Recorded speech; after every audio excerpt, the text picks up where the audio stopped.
आप लोगों का इस ऑनलाइन एजुकेशन में जो है आपका स्वागत है, वेलकम है। ये ऑनलाइन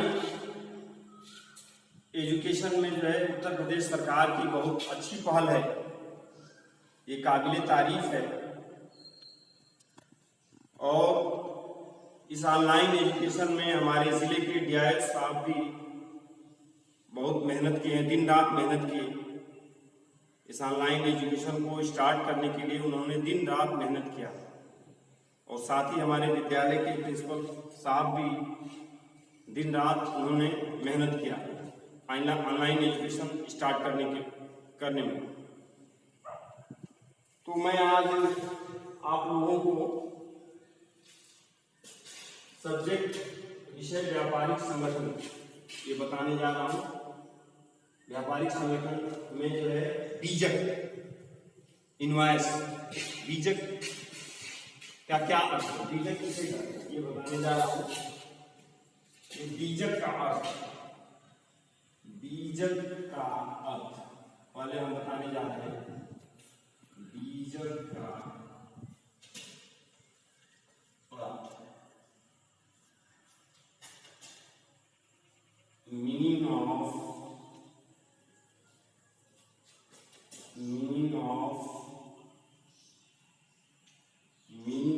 इनवॉइस। ये हम आपको पहले बताएंगे बीजक का अर्थ, बीजक किसे कहते हैं, मीनिंग ऑफ इनवॉइस।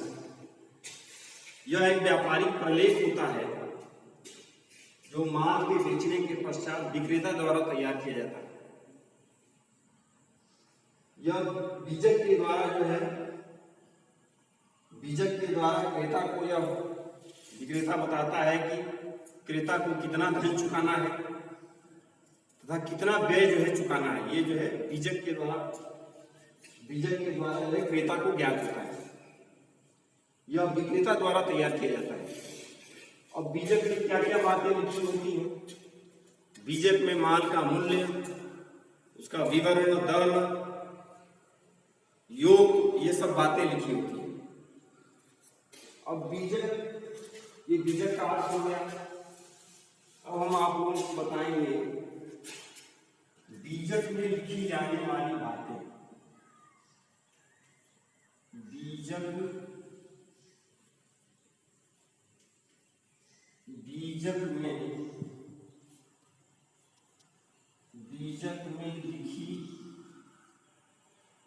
बीजक में लिखी जाने वाली बातें हम आपको बताएंगे।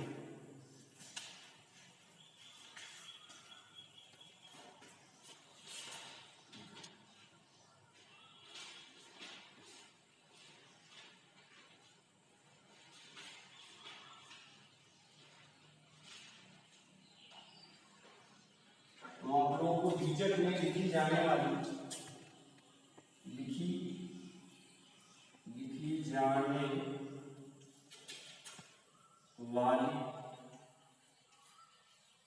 ये बातें बताएंगे।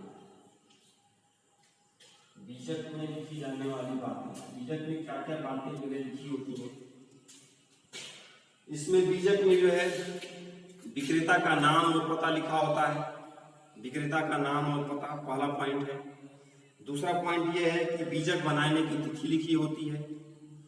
तीसरा पॉइंट ये है कि बीजक में जो है बीजक संख्या लिखा होता है।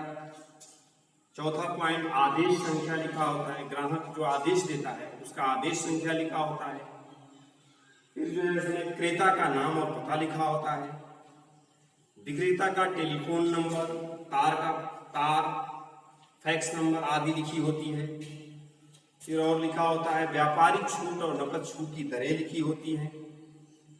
फिर बीजक में जो है मात्रा, माल, बेचे गए माल की मात्रा लिखी होती है। बीजक में बेचे गए माल का पूरा विवरण लिखा होता है। बीजक में वस्तुओं का जो है दर लिखा होता है, योग लिखा होता है। बीजक में विक्रेता द्वारा किए गए खर्च आदि का विवरण होता है। बीजक में जो है फिर नीचे भूल चूक लेनी देनी शब्द लिखा होता है। माल भेजने का ढंग लिखा होता है, माल किस साधन से भेजा गया ये लिखा होता है। फिर रेलवे बिल की नंबर डाला जाता है। फिर विक्रेता का नाम, हस्ताक्षर और पद लिखा होता है। ये सभी बातें एक बीजक में लिखी जाती है। अब हम आप लोगों को एक क्वेश्चन जो है, एक क्वेश्चन से हम एक प्रश्न से हम आपको एक बीजक बताने जा रहे हैं। एक प्रश्न को हम हल कर रहे हैं। इसमें प्रश्न ये है, बीजक का ये प्रश्न है, क्वेश्चन नंबर जो है क्वेश्चन नंबर 6, ये प्रश्न है क्वेश्चन नंबर 6। इसको मैं अब हल करने जा रहा हूँ।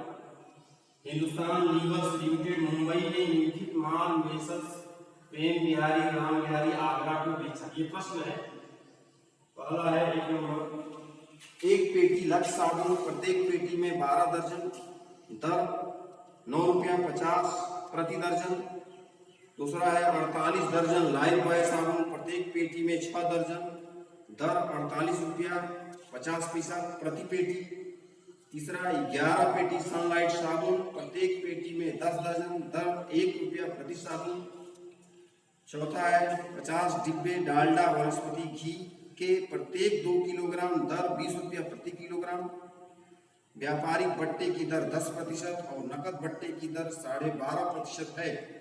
निम्न व्यय किए गए संवेष्टन यानी पैकिंग ₹2.5 प्रति पेटी, ठेला भाड़ा ₹12.25, रेल भाड़ा ₹150.75। उपयुक्त विवरण के आधार पर बीजक बनाइए। ये प्रश्न है। इस प्रश्न को हम हल इस बोर्ड पे हम दिखा रहे हैं कैसे बनेगा।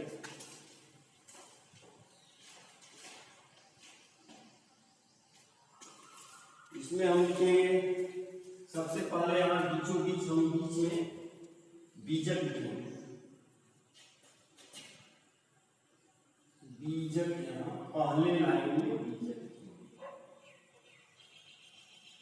ये विक्रेता बनाता है बीजक। इसके नीचे दूसरे लाइन में यहाँ विक्रेता का नाम लिखेंगे, बेचने वाले का नाम, यानी जो बीजक बनाता है। इस प्रश्न में देखिए, हिंदुस्तान लीवर्स लिमिटेड मुंबई ने निम्नलिखित माल मेसर्स प्रेम बिहारी राम बिहारी आगरा को बेचा।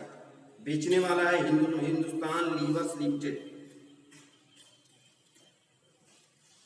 हिंदुस्तान लीवर्स लिमिटेड यहाँ लिखेंगे। दूसरे लाइन में हिंदुस्तान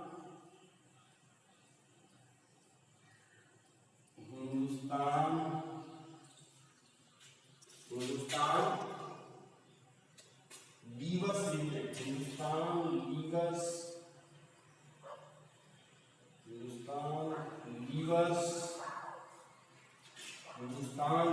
लिमिटेड, हिंदुस्तान लीवर्स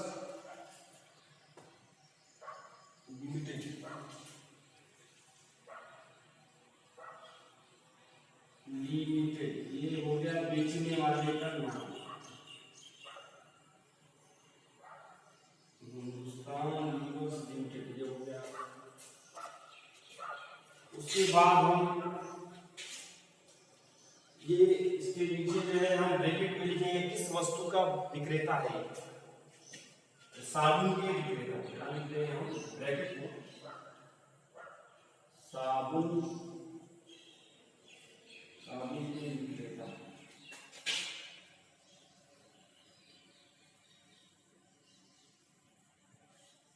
ये हो गया ब्रैकेट में। इसका पता दाहिने तरफ लिखेंगे। यहाँ पहले लाइन में बीजक, दूसरी लाइन में विक्रेता का नाम, तीसरे लाइन में किस वस्तु का ये विक्रेता है, इसका पता इधर लिखेंगे। पता में ये है मुंबई, यहाँ लिखेंगे मुंबई।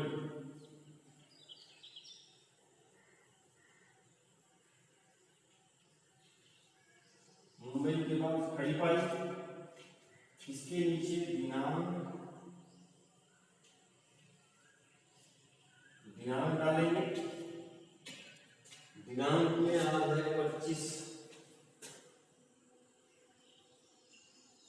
आज का डेट लिख देंगे हम 25 मई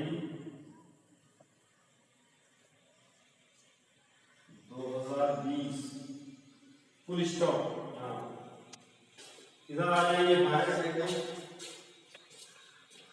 इधर आ जाएंगे,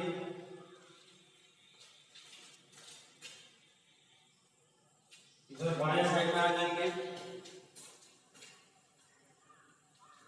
इधर आ जाएगा, ये आया 22 मई 2020 है।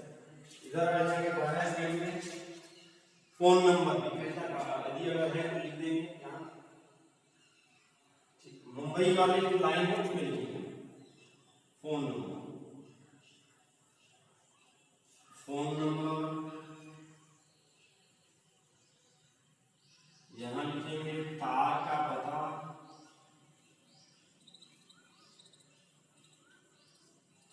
नीचे लिखेंगे फैक्स नंबर, ये फैक्स नंबर डाल देंगे यहाँ,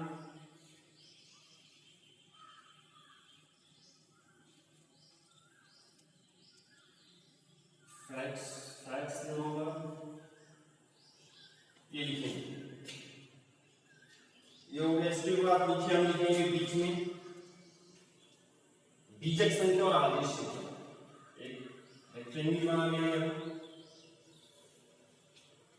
बीचों बीच, यहाँ लिखेंगे बीजक संख्या, अगर कोई है तो उसको लिख देंगे बीजक संख्या, यहाँ लिख देंगे।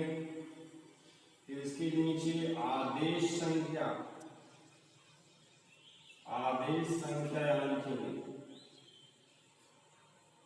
आदेश संख्या यहाँ लिखेंगे। बीजक संख्या मान लीजिए है ओ बटा के 95, बीजक संख्या हो गया। आदेश संख्या हो गया 100, ये 80, ये आदेश संख्या। अब इसके बाद इधर क्रेता का नाम और पता डालेंगे, यहाँ क्रेता का नाम और पता, यहाँ लिखेंगे सेवा में, सेवा में, यहाँ क्रेता का नाम है खरीदने वाले का नाम, मैसर्स प्रेम बिहारी राम बिहारी, मैसर्स, यहाँ लिखेंगे मैसर्स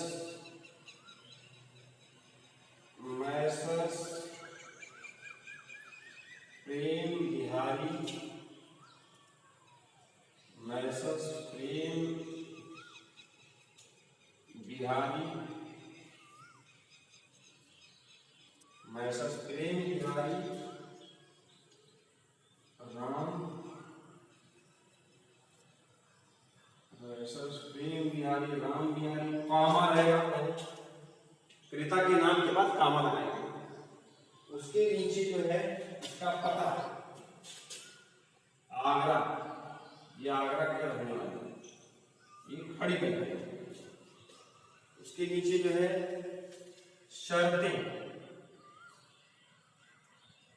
शर्तें, शर्तें लिखेंगे, नकद शुल्क डालेंगे शर्तें। ये है नकद बट्टे की दर 12.5% है, नकद बट्टे की दर 12.5%, नकद लिखेंगे, नकद बट्टे, नकद बट्टे की, नकद बट्टे की दर 12.5%, 12.5% ये कर देंगे हम। अब इसके बाद हम इसका कॉलम बनाएंगे, 5 कॉलम होते हैं, मात्रा, विवरण, दर, धनराशि, योग, ये 5 कॉलम बनाएंगे। अब इसके नीचे हम कॉलम बनाएंगे, इसके नीचे हम 5 कॉलम बनाएंगे। अब इसको हम इसके बाद इसी के नीचे बनाएंगे हम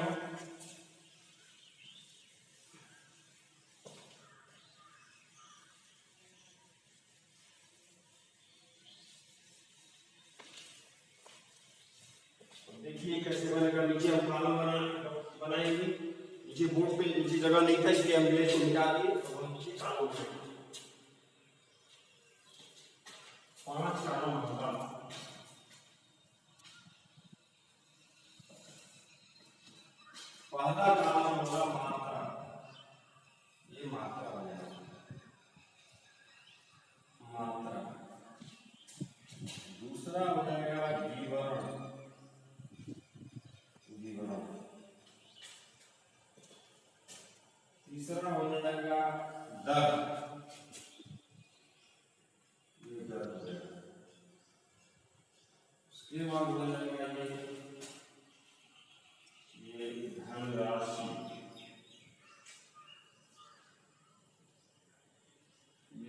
राशि हो जाएगा। फिर हो जाएगा ये योग हो जाएगा, ये रुपया का निशान बना देंगे, ये रुपया का यहाँ है निशान।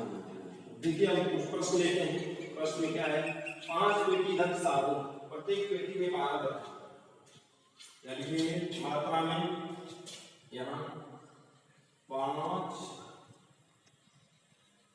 पेटी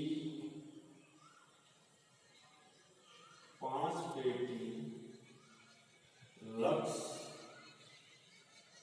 5 पेटी ये लिखेंगे हम लक्स साबुन,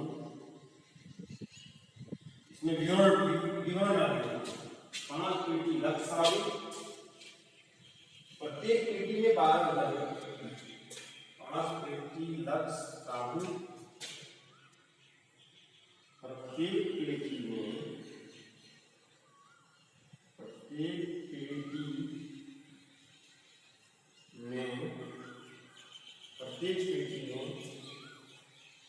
12 दर्जन, प्रत्येक पेटी में 12 दर्जन, प्रत्येक पेटी में 12 दर्जन।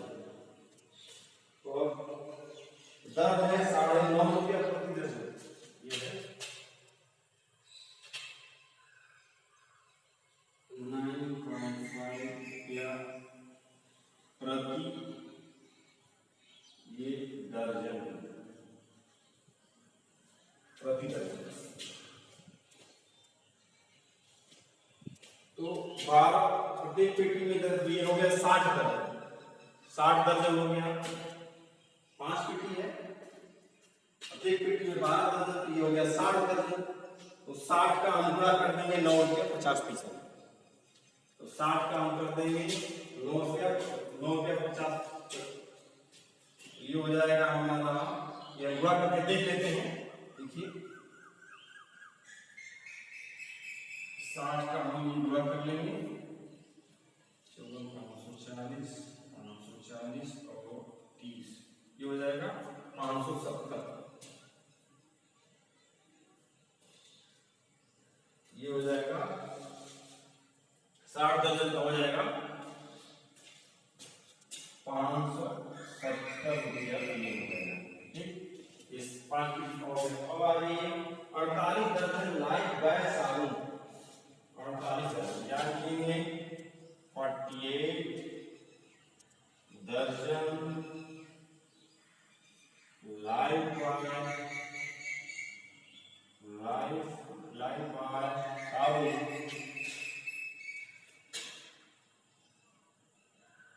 लाइफ बाय साबुन,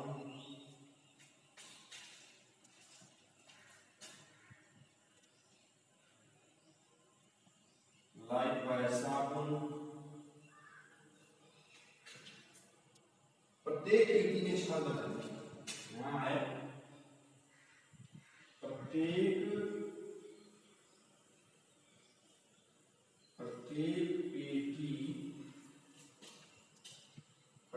पेटी में ये 6 दर्जन है,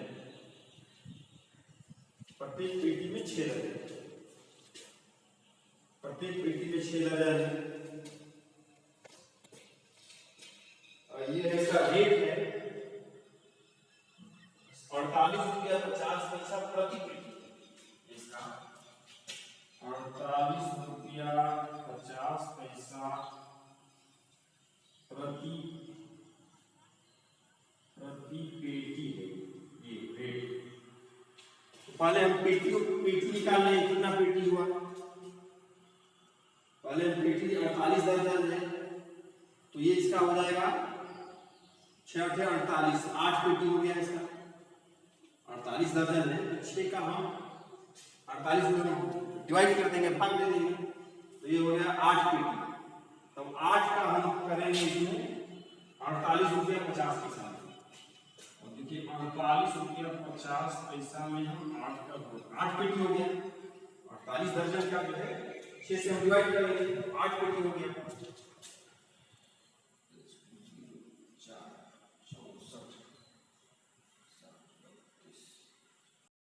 ये हो गया 380 रुपया।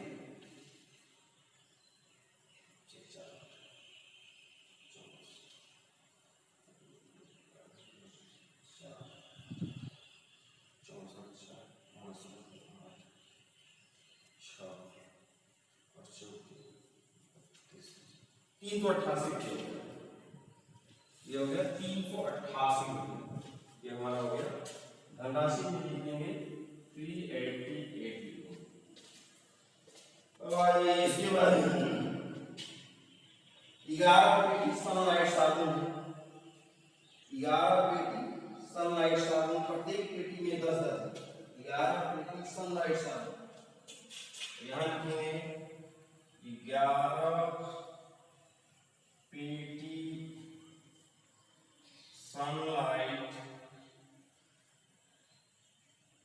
सनलाइट साबुन, सनलाइट साबुन 11 पेटी सनलाइट साबुन, प्रत्येक पेटी में 10 दर्जन।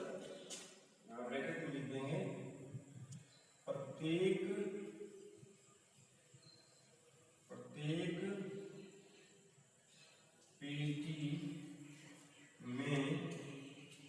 पेटी में 10 दर्जन, प्रत्येक पेटी में 10 दर्जन, प्रत्येक पेटी में 10 दर्जन। अब देखिए,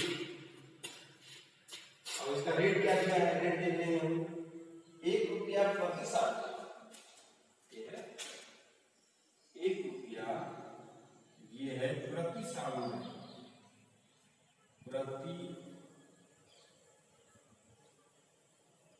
1 रुपया प्रति साबुन। अब देखिए इसका हम कैसे करेंगे। 11 पेटी है, प्रत्येक पेटी में 10 दर्जन, तो इसका हम गुणा कर लेंगे। 11 पेटी, प्रत्येक पेटी में 10 दर्जन है, 11 का पहले हम 10 में करेंगे, ये हो जाएगा 100। 11 में हम पहले 10 का कर लेंगे, ये हो गया 110 दर्जन हो गया। 110 दर्जन में फिर इसमें 12 का हम गुणा करेंगे, 12 का गुणा करेंगे, क्योंकि हम साबुन की संख्या निकालेंगे। टोटल साबुन इसमें कितने हैं, सनलाइट की साबुन में वो कितनी है संख्या, नंबर हम निकाल लेंगे। तो पहले हम उसको बदल लेंगे, 10 से 11 में करेंगे, 110 दर्जन हुआ, 110 दर्जन हुआ, फिर 12 का हम गुणा करेंगे, हमें साबुन की संख्या निकल के आएगी। ये हो गया 2 0, ये हो गया 2 0,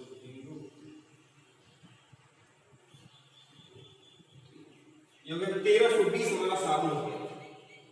ये हो गया 1320 हमारा साबुन हो गया, संख्या 1320 हमारा साबुन की संख्या हो गया 1320। 1320 गुणते 1 कर देंगे, ये हो गया हमारा यहाँ 1320 हो गया। ठीक, अब इसके बाद हम और आएंगे नीचे। इसके बाद जो है 50 डिब्बे डालडा वनस्पति घी है, यहाँ लिखेंगे हम 50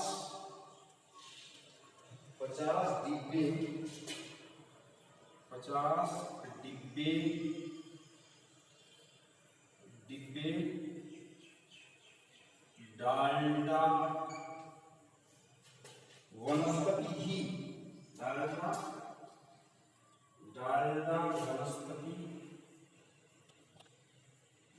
वनस्पति घी है,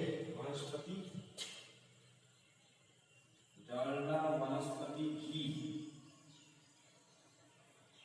ये है 50 डिब्बे, प्रत्येक 2 किलोग्राम का है, प्रत्येक 2 किलोग्राम का। यहाँ है प्रत्येक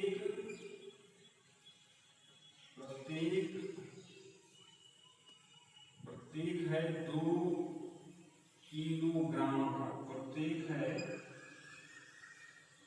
प्रत्येक 2 किलोग्राम। अब हम देखेंगे रेट क्या दिया है, 20 रुपया प्रति किलोग्राम।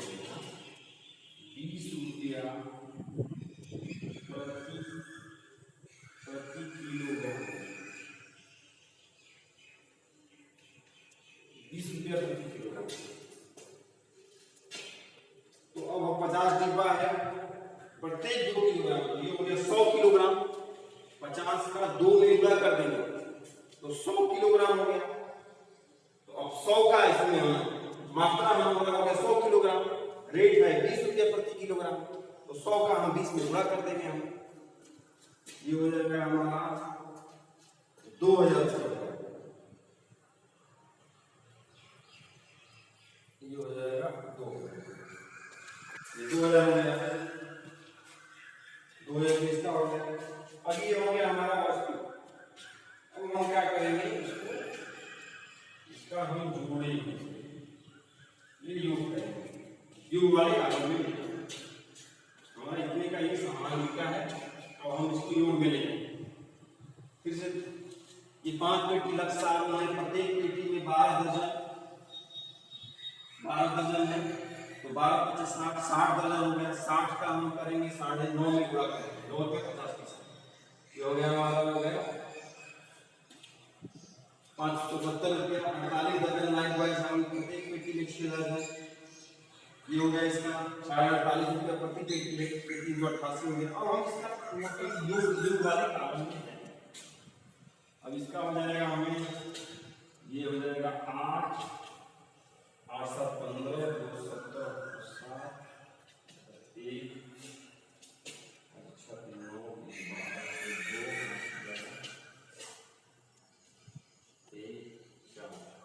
ये हो गया 4278 रुपये का हमारा जो है सामान का योग।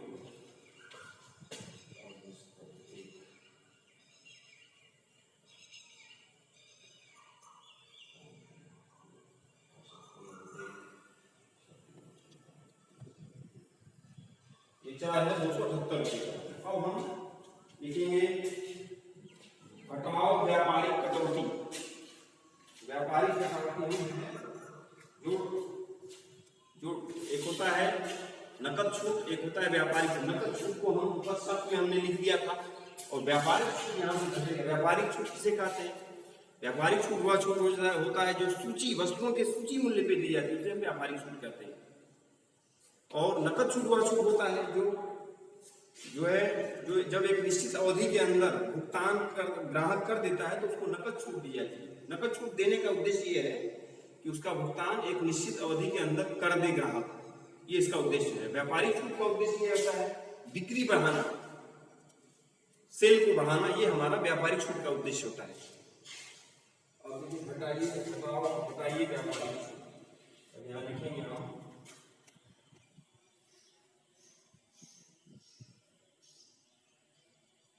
घटाओ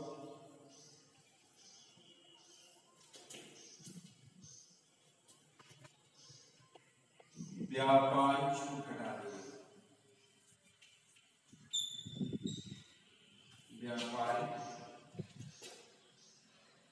व्यापारिक छूट घटाएंगे 12.5% है, 12.5%। ये दर में लिख लेंगे 12.5%, 1/2%। इसका तरीका है कि इसका 25% निकाल लें, 25% निकाल के इसका आधा करके हो जाएगा हमारा 12%। इसका हम करेंगे, घटाएंगे हम 4278, इसका हम निकाल लेंगे 25% वाले।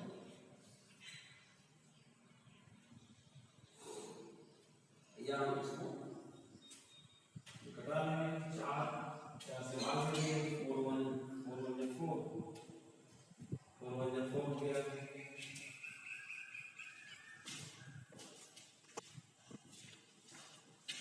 4270 में 4 का भाग देंगे,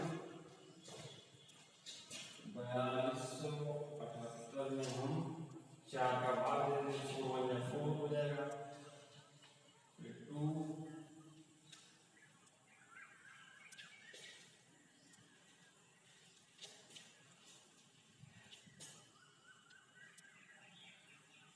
0 करेगा, जिससे 4 24 3 38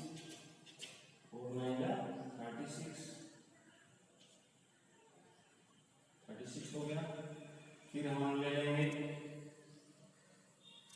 2 बचेगा 0.0, ये 4,520 हो जाएगा। ये हो जाएगा 1069 के 50 पैसा, 1069 के 50 पैसा हो जाएगा। व्यापारिक कटौती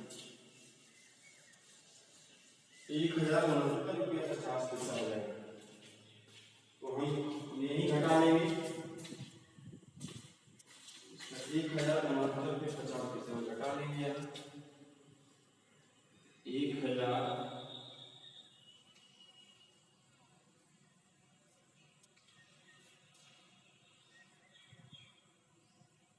1069 रुपया 50 पैसा हम इसमें से माइनस करेंगे, या हम इसको यही घटा लेंगे। इसी काम में भी कर सकते हैं, हम यहाँ भी कर सकते हैं, यहाँ भी कर सकते हैं। 4278 है, ये हो गया 4278 हो गया, 4208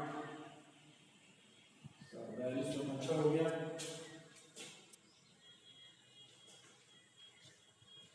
इसका हो गया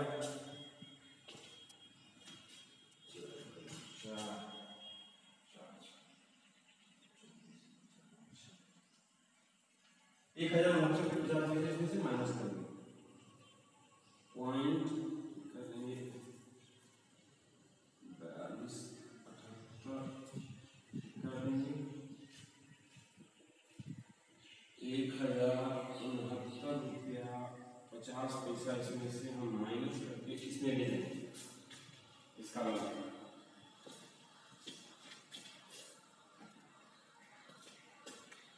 0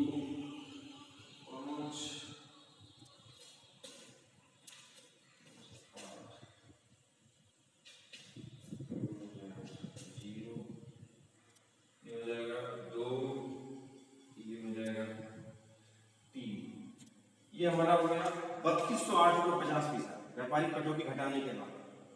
व्यापारिक कटौती हमने घटा दिया। अब हम इसके नीचे आएंगे और इसके नीचे हम ले जाएंगे जोड़ो व्यय, लिखेंगे जोड़ो व्यय, सभी व्यय हम जोड़ देंगे। नीचे लिखेंगे जोड़ो जोड़ो जोड़ो व्यय।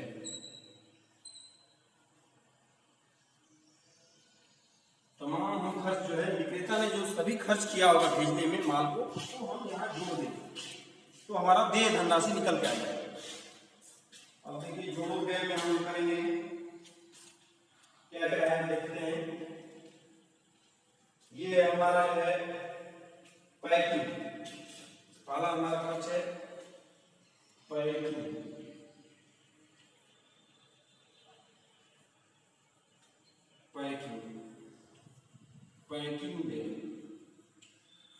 पैकिंग व्यय हो गया।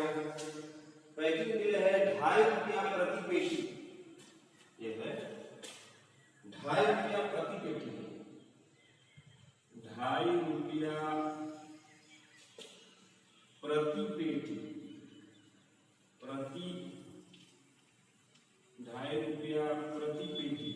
और पेटियों की संख्या आप गिन लेंगे, 10 पेटी तो 5 पेटी ये हो गया, 5 पेटी ये हो गया,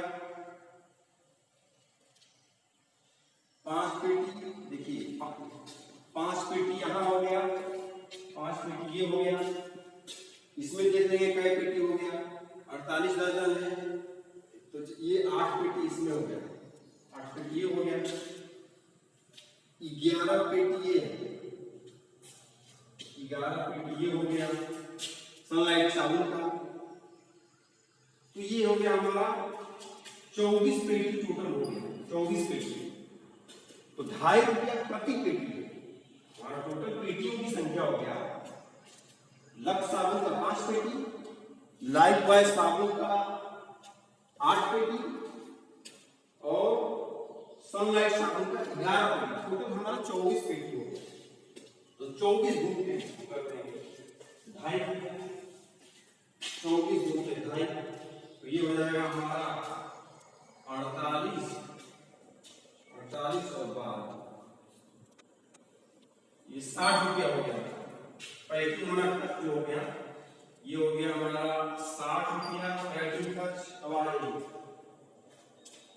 उसके बाद है ठेला भाड़ा है 12 रुपया 25 पैसा। अब यहाँ लिखेंगे ठेला भाड़ा, ठेला ठेला भाड़ा ये है 12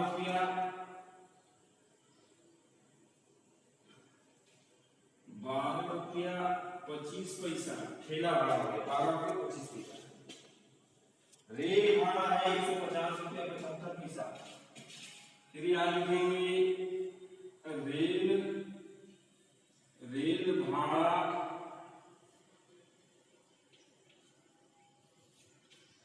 ये रेल भाड़ा है 150 रुपया 75 पैसा।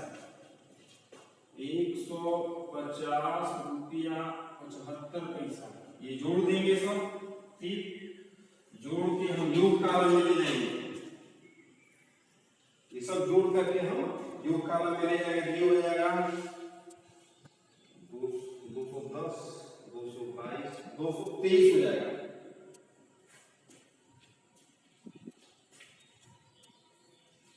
223 रुपया ये टोटल खर्च हो गया।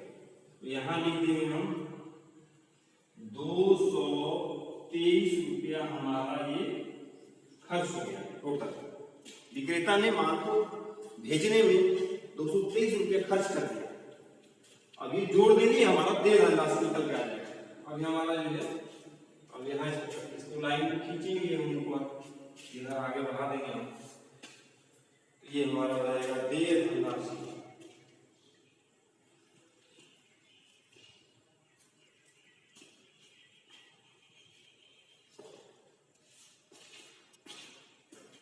ये हो जाएगा देय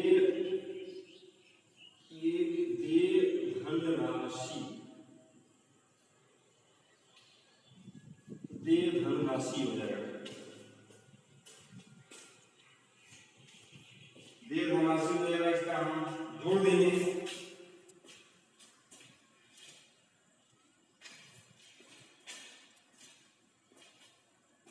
ये हो जाएगा हमारा देय धनराशि। जोड़ेंगे हम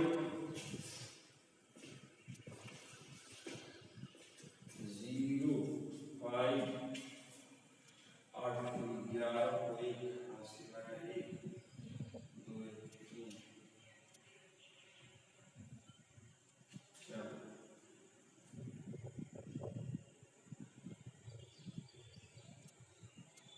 ये हुआ 34,431 रुपया 50 पैसा ये हुआ। तो यहाँ लिख देंगे हम 3,431 रुपया 50 पैसा यहाँ लिख देंगे। इसको हम ऊपर कर देते हैं,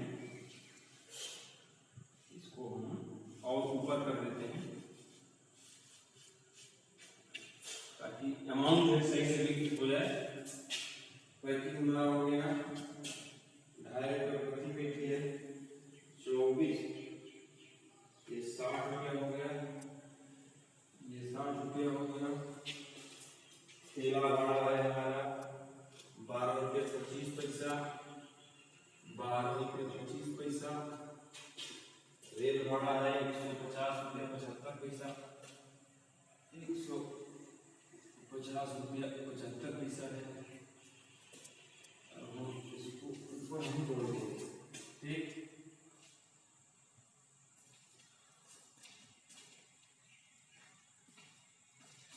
ये टोटल हो गया हमारा खर्च 210 223 रुपया ये हो जाएगा 223 रुपया 223 रुपये हो गया।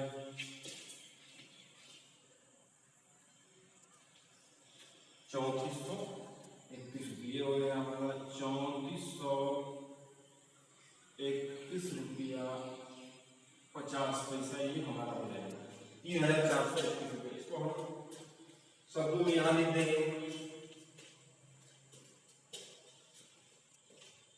यहाँ शब्दों में लिखेंगे, शब्दों में यहाँ लिखेंगे रुपया 3,431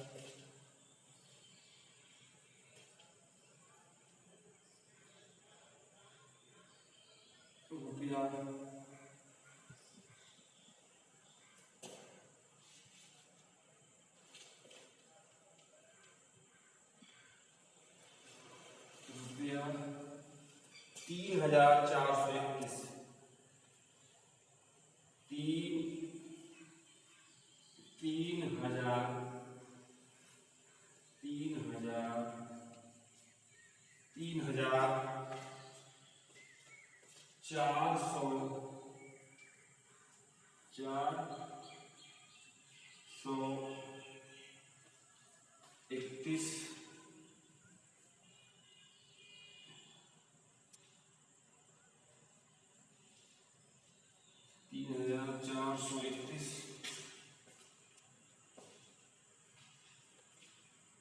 रुपया 3,431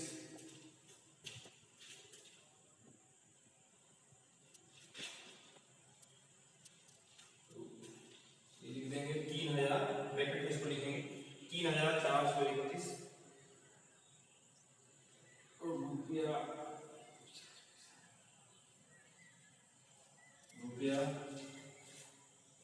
50 पैसा मात्र 50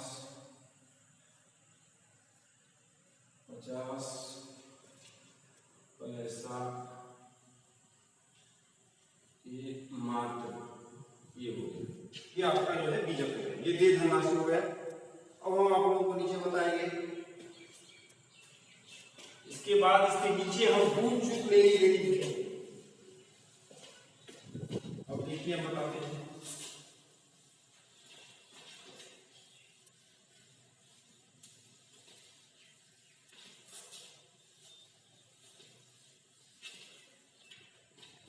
जब हम टोटल कर लेंगे, टोटल जब नीचे हम कर लेंगे तो अब हम इसके नीचे जो है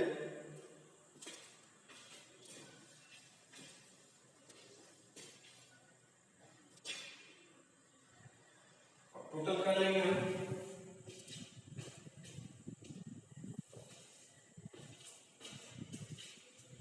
ये दे धनराशि हो गया, मान लीजिए ये दे धनराशि हो गया।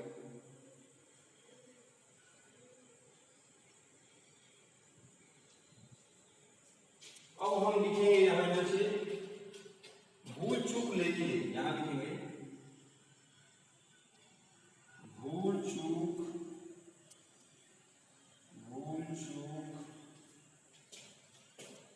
लेनी देनी, भूल चूक यहां हो जाएगा लेनी देनी, भूल चूक लेनी।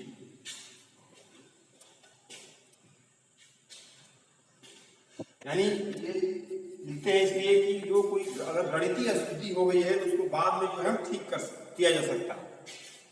या इसको लिख सकते हैं ई एंड ओ भी लिख सकते हैं। ई एंड ओ का मतलब होता है ये है, ये भी लिख सकते हैं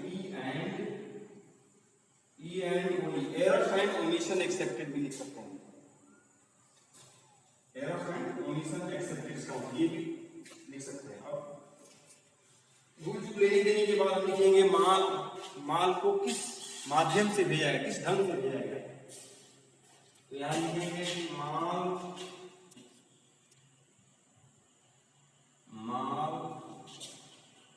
सवारी गाड़ी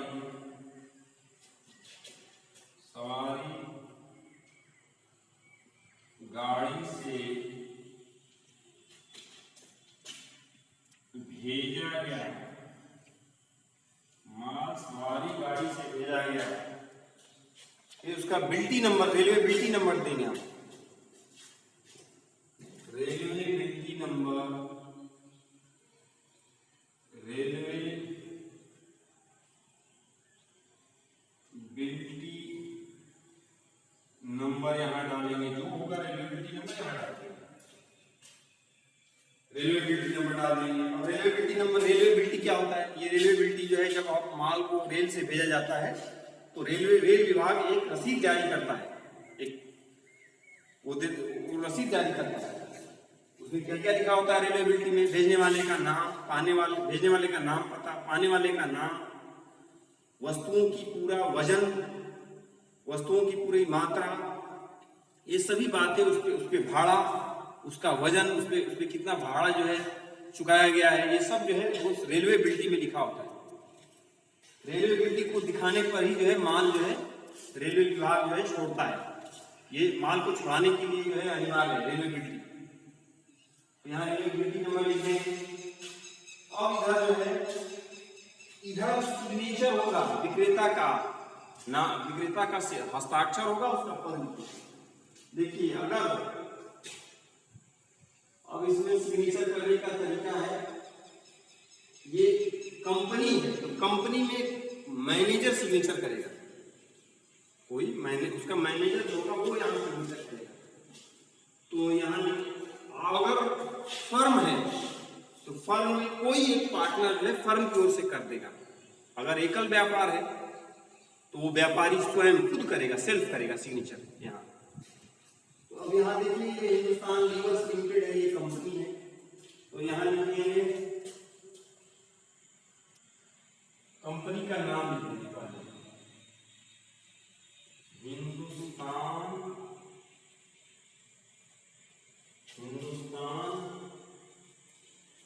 levers limited, Hindustan levers limited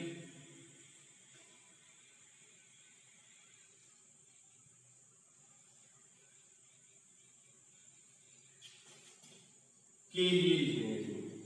अगर इंग्लिश में कर रहे हैं तो फॉर लिखेंगे, फॉर हिंदुस्तान लीवर्स लिमिटेड। अगर इंग्लिश में करना है यहाँ मैनेजर सिग्नेचर करेगा,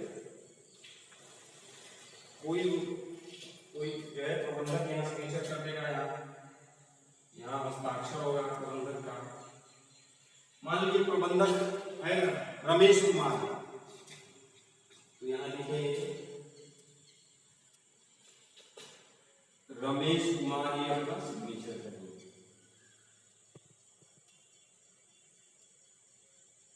रमेश कुमार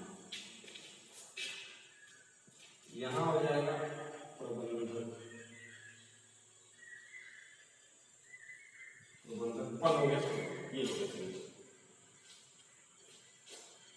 बहुत लोग जो है अपना इनिशियल सिग्नेचर करते हैं। तो इनिशियल सिग्नेचर अगर होगा तो यहाँ देखिए यहाँ सिग्नेचर होगा, उसके नीचे यहाँ ब्रैकेट में नाम लिखिए, इसके नीचे हो जाएगा तो प्रबंधक, ऐसे होगा।